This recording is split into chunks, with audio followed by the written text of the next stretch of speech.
Bam, it's true.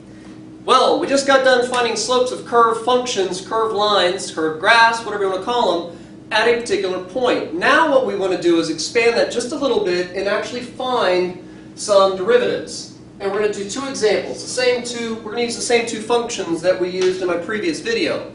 But we're not going to find a slope at a given point. We're going to find something that's even better. We're going to find a derivative, which is going to be a new function, a derivative of the original one, that will tell us very, very quickly the slope at any given value of x. So if we want to find the slope, if we have a curve and we want to find the slope at 3 or 4 points and not just one, we want to find the derivative. And then we can take that derivative and plug in x equals 2, plug in x equals 5, plug in x equals whatever, and just like that we'll have the slope of the original function and not have to go through the whole derivative process for every single point. So, a derivative is a function in which you can plug in any value of x, which is in the original function's domain, to find the slope of that original function at the value of x. Now, this is what we just got done doing in my previous video, finding the slopes of tangent lines, and we're still going to walk through the same process. But see, in the original video, they were given us specific values of a in which, or at which, they wanted us to find slope. Well, now we want an expression that will find us slope, at any given value of x, pretty much instantaneously. So we don't want to find the slope at a particular value of a. We want a derivative which is going to tell us the slope no matter what the x value is, as long as it's in the domain of the function. And thus we can't call it the slope of the tangent line. Nope, we're going to call it derivative, or f prime of x. So we're going to be given a function. We're going to run it through basically the difference quotient. We're going to find the limit as h approaches 0, and that will be the derivative of the original function. That derivative will tell us the slope of the original function at any given value of x. Very, very cool. If you're kind of a math nerd like I am. First, for 2 examples. We're just going to find the derivative of 2 functions. First one being f of x is equal to 2x squared minus 3x plus 1. Now, we're going to be some algebra involved, lots of steps. Be careful of your signs, be careful with your parentheses, and when you're done, just before you go to find the limit as h approaches 0, a lot of cancellation is going to happen, and then hopefully you get your final answer. So, which, is correct. We all get answers, just don't always right. Hopefully we do in this video. So, f prime of h, f prime of x, or the derivative of f, is equal to, okay, again, careful with the notation. So, f of x plus h.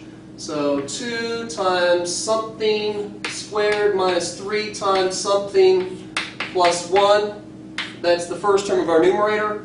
Minus, again, 2 times, well, it's f of x plus h. Let me go ahead and just plug that in. Everywhere there's an x, put in x plus h. And then the second term of the numerator, it's f of x plus h minus just f of x. In other words, just copy this function down again. So 2x squared minus 3x plus 1 all over h. Okay? So we have x plus h.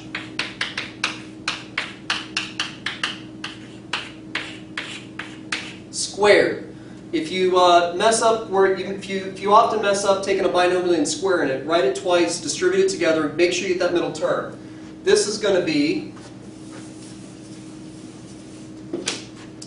whoops, forgot the limit. F prime of x is equal to the limit as h approaches 0. That's like biggest concept or biggest point of this question. Let h equal 0, or approach 0. So the limit as h approaches 0 of, take this and distribute it out, we have 2 times x squared plus 2xh plus h squared, if you carefully distribute that binomial together with itself. And then take the negative 3 and distribute it through, so negative 3 times x is negative 3x, negative 3 times h is negative 3h, plus 1. Now we're going to take this negative and distribute it through the second term of the numerator. If you had not used those parentheses when you did substitution, your problem's going to fall apart because you'll have sign errors all over the place. Negative 2x squared. Negative times negative is positive 3x. And negative 1 all over h. Woo! Okay, lots of writing. Take this 2 and distribute it. Please make sure that you keep working through the notation, keep the limit notation going through. You will get to some point in calculus where the problems become very, very long if you don't already think this is long enough. And the less sloppier you are with your notation, the easier it is to forget what you've done or make a careless mistake. So 2x squared plus 4x h plus 2 h squared minus 3x minus 3h plus 1 minus 2x squared plus 3x minus 1 all over h. Now at this point, we still have h in the denominator. We need to let h approach 0. This has to cancel out. Otherwise, well, it will cancel out through this process. If it doesn't, you've made a mistake somewhere. Now at this point, I've done lots and lots and lots of expansion, but a lot of stuff now we're going to start canceling out. And you need to cancel enough out. If you do all your cancellation, combine all your like terms, and you get to a point where you cannot factor the numerator to get the h in the denominator to cancel out, you need to go back through your work and see where you've made a mistake, because you should get to a point where that denominator, after factoring, will cancel. 2x squared and negative 2x squared cancels. What else do we got? Positive 3x and, or excuse me, negative 3x and positive 3x. We've got positive 1 and negative 1. And you see all my terms that are left have an h in them. That's a good sign. So we have the limit as h approaches 0 of 2h squared. Let's see here, making sure I don't make a mistake. Plus 4xh here and minus 3h. All over h. That, with these three terms in the numerator all having a value of h in them, becomes limit as h approaches 0. Take out the h, the one h that they all have in common. And you get 2h squared divided by h is 2h. 4xh divided by h is 4x. And 3h divided by h is minus 3. All over h. Now look, see? I told you to cancel out. The h in the denominator cancels out. So I can just take the value 0, plug it into this expression, and we get the limit as h approaches 0 of 2h plus 4x minus 3 is 2 times 0 plus 4x minus 3. Of course, this is 0, so this is the expression that's left is my derivative. F prime of x is equal to 4x minus 3.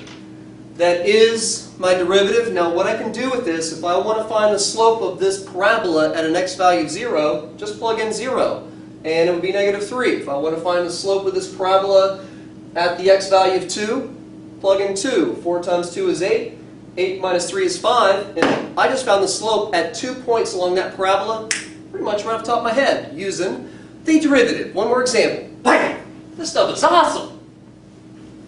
Last example. Function has a square root symbol in it, so I'm probably going to have to rationalize the numerator as I find the derivative. So find the derivative of f of x equals the square root of x minus 1. Well, the derivative of a function is equal to f of x plus h, or the limit, as h approaches 0, and forget that again, of f of x plus h, so the square root of something minus 1 minus, well, just f of x. So just copy the function down. And again, the f of x plus h is, well, right there. Take out the x, plug in x plus h. Over h. Okay, well, just got a lot of arithmetic to do, or algebra, to get the numerator rationalized and hopefully get to some point where I can get rid of that h in the denominator. So we're going to multiply top and bottom by the conjugate. Just change the middle sign of the binomial.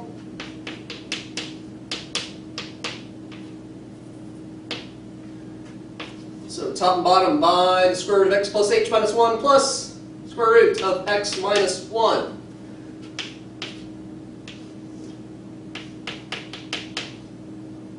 I don't know why I just put those parentheses in there. I'm not going to do anything anyway. Okay, distributed.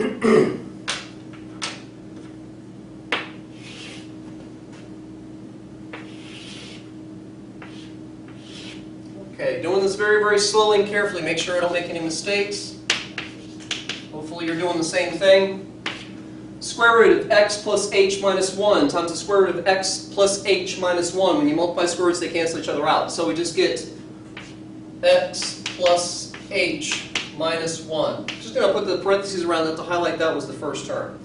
Now, I've got this square root times this square root, which is positive, and I've got the exact same square root here times this same square root, and except now I've got a minus sign. This is a difference of squares pattern, a minus b times a plus b. When you multiply that pattern together, the middle term cancels out. So I'm going to skip that step just because of how much writing I'm going to do to finish this. So we have square root of x plus h minus 1 times the square root of x plus h minus 1 equals, and then the positive and the negatives, the two terms cancel out in the middle, and then we get negative times a positive, so negative, parentheses, square root of x plus 1 times square root of x minus 1 times square root of x minus 1. Again, the square roots are going to cancel each other out because you're multiplying the exact same thing together. Let's see here.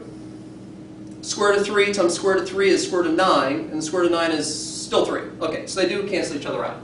So minus x minus 1, that binomial that's inside the square roots function that just canceled itself out, over h times all of this.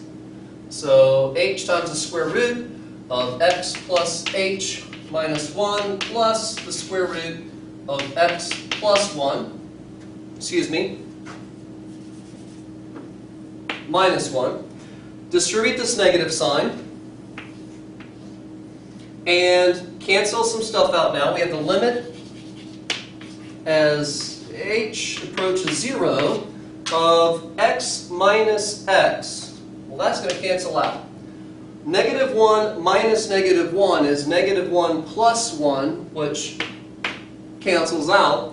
And we have h over h times the square root of x plus h minus 1 plus the square root of x minus 1.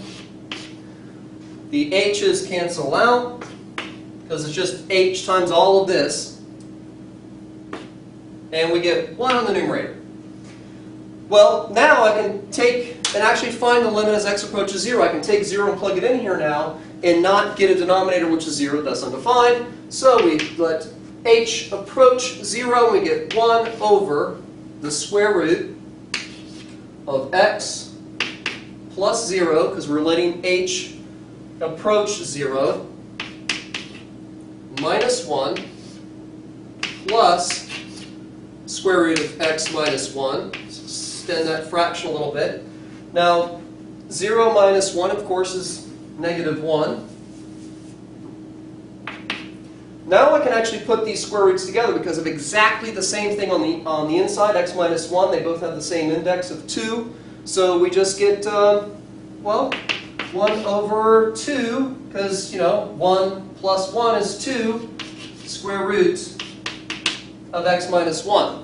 So the derivative is f prime of x, or the derivative of x, is equal to 1 over 2 times the square root of x minus 1. And with all the algebra involved here, hopefully your teacher is not going to make you rationalize the square root out of the denominator, and they're happy that you've got the derivative. You can take any value of x now that, for which this is defined and the original function is defined. Plug in any value of x, boom, you've got the slope of this original function. I'm Mr. True. Bam! Go do your homework, and thank you for watching.